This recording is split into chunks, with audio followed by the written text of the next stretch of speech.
Did you know that there are more unsold new construction homes here in the U.S. than there were at any point since 2009? And here in North Texas, there are over 40,000 unsold homes. Almost a quarter of those are brand new construction. But despite all the inventory, sales have been slowing for months. To say that this is the toughest time to sell a home in the last 15 years is an understatement. In this video, I'm breaking down the 5 areas in North Dallas with the highest number of unsold homes and expired listings. We'll compare pre-owned versus new construction, and we'll talk about what it means for you if you're buying or selling. Let's dive in.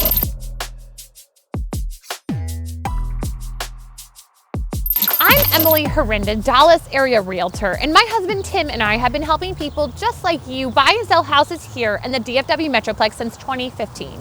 Feel free to subscribe to our channel, and if you'd like us to help you buy or sell a home here in the Dallas area, give us a call, text, or email. Let's start with some bad news. Expired listings in North Texas are way up. The number of listings that expired last month are up 30% from just a couple months ago. Collin County has already seen more listings expire in the first 3 quarters of this year than in all of last year combined, and other major DFW counties are not far behind. Here are 5 zip codes in North Dallas that are seeing a very high number of unsold homes, and what you should expect if you're buying or selling in one of these areas. First, let's start with McKinney. New construction in this area is absolutely dominating, and it's keeping pre-owned sales down. Over 22% of all of Collin County new builds came from this zip code. If you're buying here, you need a realtor who can tell you what homes are actually selling for. The sale to list price ratios in each community, that information isn't public, and the builder isn't going to volunteer it because it cuts into their margins. If you're selling, your home has to offer something to buyers that they can't get with a new build.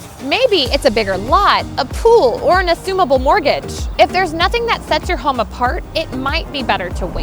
The average sale to list price ratio of pre-owned homes that did sell in this zip code last month was around 93%, meaning sellers were walking away with quite a bit less than they originally thought. Number 4 is Celina. Celina had 835 active listings last month, but only 114 of them sold. That's a lot of homes not moving. Roughly 63% of listings are new construction, and the sales follow that trend.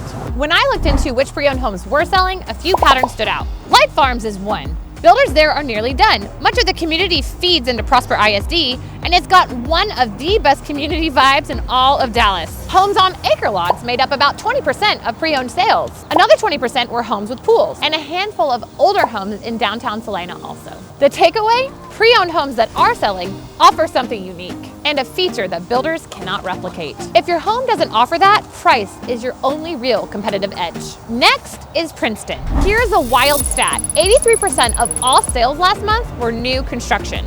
Buyers just aren't choosing pre-owned homes here. And if they do, those homes sell for around 90% of their original list price. Yet, 40% of the active listings are pre-owned. That's a tough market because the average sales price is around $290, and builders own that price range.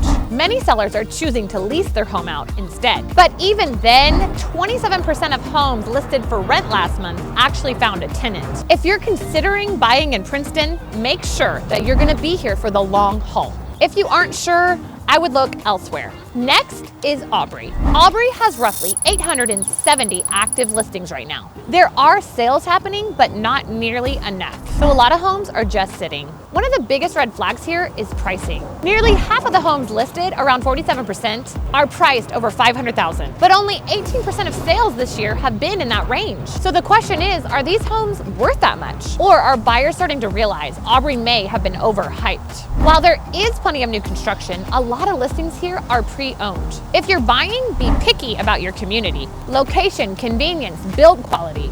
If you're selling, check whether pre-owned homes in your neighborhood are actually moving. Some are, but others not so much. Last is Little Elm. Little Elm had no shortage of listings this year, but far fewer closings, meaning a lot of homes are just sitting. Around 30% of sales are new builds, and 68% of all sales were under $500,000. Yet, nearly half of all the current listings are priced over $500,000. Last month alone, 74 listings either expired or canceled. Now that doesn't mean that Little Elm is a bad investment. If you're in Frisco ISD, you've got the best of both worlds. Top schools at a more affordable price. If you can find a quality home here at a reasonable price and hold it for 5 to 10 years. it is likely a solid long-term plan. But selling right now, definitely more difficult than usual. Across the board, the trend is clear.